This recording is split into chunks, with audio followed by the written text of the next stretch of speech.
You don't care how people feel about the ritual. It's about, does following the ritual work? The thing you should know about this moment is that the BAFTAs were not streamed live, so they saw this happen in real time. Then when they edited together their broadcast, they decided to leave this in. Who gave you that name, and how do you think it shaped the man you are today? I'm a Babalawo, and my mom, when I was born, I got that name, fresh out the womb, and I just try to, live in that purpose, everyday sin. So a Babalawo is a priest or diviner in the Yoruba religion. God is good.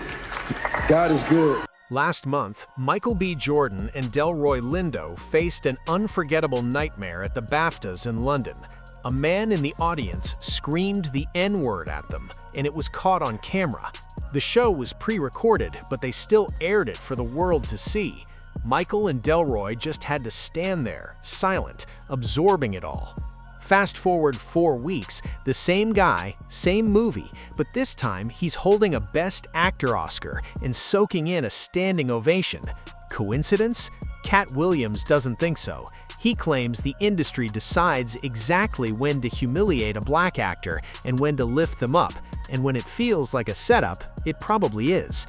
Some fans online are even connecting dots to cult symbolism at the Oscars. They say the golden statue looks like the Egyptian god of death and evil, Sor, and the name Oscar itself has a twisted play on words. But let's focus on Michael. Katt argues this Oscar wasn't just earned, it came at the cost of public humiliation. Hollywood is not really there to entertain you.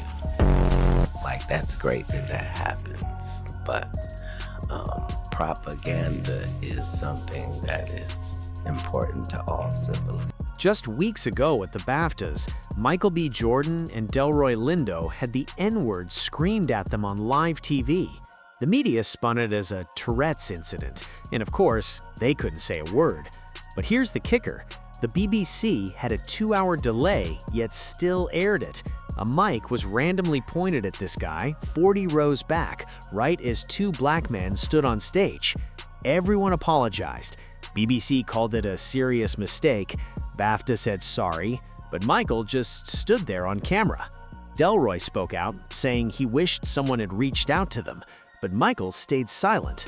Then 4 weeks later, he wins his first Oscar for the same movie. And the Oscar goes to Michael B. Jordan. And this is the same pattern Katt Williams talked about when Will Smith slapped Chris Rock at the Oscars and then won an Oscar just moments later.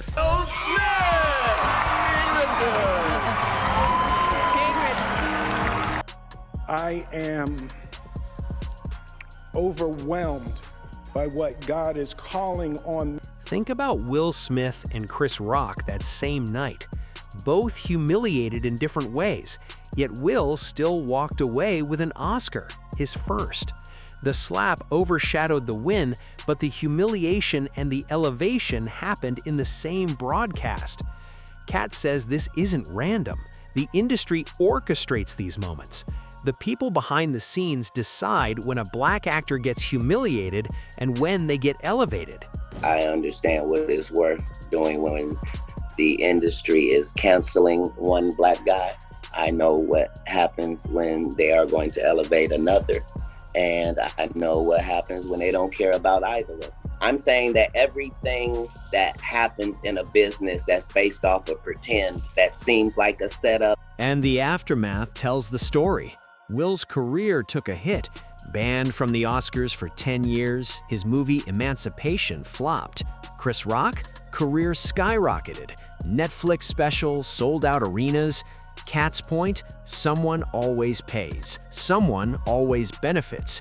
In 2026, Michael B. Jordan had to take the hit at the BAFTAs to secure his Oscar a month later. Same script, different actors. Circumstances are not, we see them as, oh, this is live. He said something about his wife and then he got mad and jeopardized his career. And then the other guy had to decide what he was going to do with his career. And then no, we have to understand that these are two giants in our field if you're a black person. Correct. This is two guys too big and too good to be involved in what they're in. These are when two large boulders come together, and you can't see Chris Rock winning at all. He's humiliated. If you were gonna slap a comedian, he was the number one to slap, head of the coons, so slappable. And if you're gonna slap him, you just need the greatest guy, the bestest guy, the one who's shown us him being on his best behavior since the 90s. That guy is the one that will have to slap him. In all of these situations, it's only the artist that's losing. Somebody makes big money. But this pattern didn't start with Will or Michael. It goes back to 1940. Hattie McDaniel, first black actor to win an Oscar for Gone with the Wind. She played a maid, a stereotype, and wasn't allowed at the main table. She had to sit at a segregated table in the back while the world watched her historic win.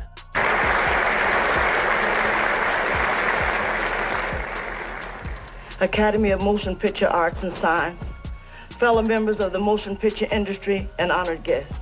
This is one of the happiest moments of my life, and I want to thank each one of you who had a part in selecting me for. Fast forward to 2002, Halle Berry wins Best Lead Actress for Monsters Ball, still the only black woman to do so. Her role? A woman who falls for a white man involved in her husband's execution. Barrier broken, yes, but the role itself was steeped in trauma and subservience. If I had done something wrong contractually, they would have sued me. The reason why no one could do anything to me contractually, because they found out I... Then, in 2014, Lupita Nyong'o wins Best Supporting Actress for 12 Years a Slave, playing a slave. After her win, she revealed the only offers she got were more slave roles. They wanted to confine her to the very story that won her the award. Won that Academy Award, you think, oh, I'm gonna get lead roles here and there. Oh, Lupita, we'd like to play another movie where you're a slave, but this time you're on a slave ship. Those are the kinds of offers I was getting in the months after winning my... And there's a darker edge. Jennifer Hudson won her Oscar for Dreamgirls in 2007, just months after her mother, brother, and nephew were tragically murdered. Timing makes you think. Trial of the man accused of 3 family members of singer Jennifer Hudson. William Balfour is charged with the murder of Hudson's mother, brother, and 7-year-old nephew. She's expected to be in court every day, and she's also on the 300-name list of witnesses who will testify for the opening statements, which begin on April 23rd.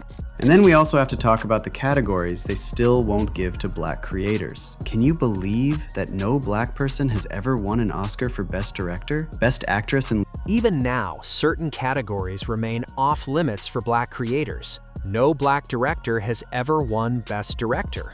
Best Actress in a Leading Role? Halle Berry is still alone in 2002. Best Leading Actor? Only a handful in almost 100 years. The message: you can star in their movies, but you don't control the story. So when Michael B. Jordan held that Oscar, yes, it was beautiful. But Katt asks the question nobody dares. What did he have to endure first? Humiliation in London, reward in Hollywood. 4 weeks apart, same film, same man. The system runs like clockwork. Now I want to hear from you. Is Katt onto something, or is this all just coincidence? From Hattie McDaniel in 1940 to Michael B. Jordan in 2026, the pattern is striking.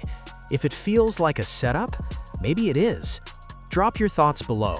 Do you believe in the humiliation ritual, or is it just the way Hollywood plays its game? Who's really pulling the strings behind the curtain? Stay tuned for more.